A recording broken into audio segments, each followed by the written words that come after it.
Hello বন্ধুরা, আসসালামু আলাইকুম। দেখেন আজকে কি সুন্দর একটা জায়গায় চলে এসেছি। দূরে ওই যে দুইজন মানুষ এই শাপলার বিলে মাছ ধরতেছে বড়শি দিয়ে। এখন সচরাচর সেরকম চোখেই পড়ে না। পরন্ত বিকেল বেলা এইখানে মাছ ধরতেছে শিব জাল দিয়ে। আমাদের এলাকায় এটাকে শিব জাল বলে, আপনাদের এলাকায় যে কি বলে জানি না। আপনাদের এলাকায় কি বলে সেটা আমাদেরকে জানাবেন কমেন্ট করে। আর দেখেন এই ছেলেটা অনেকগুলো মাছ ধরছে, একটা খেও দিয়েই অনেকগুলো মাছ ধরছে। একবার একবার জাল তুলছে তাতেই এতগুলা মাছ। আর এখানে ছিল হচ্ছে সুন্দর পরন্ত বিকেল। আমি দেখানোর চেষ্টা করছি মাছগুলা আসলে কতগুলা ধরছে।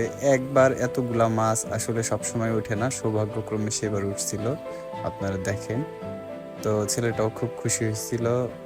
আর এত সুন্দর বিকেল আসলে বলার মতো না, খুবই ভালো লাগতেছিল। চারদিকে বিল, আর এখানে ব্রিজ ছিল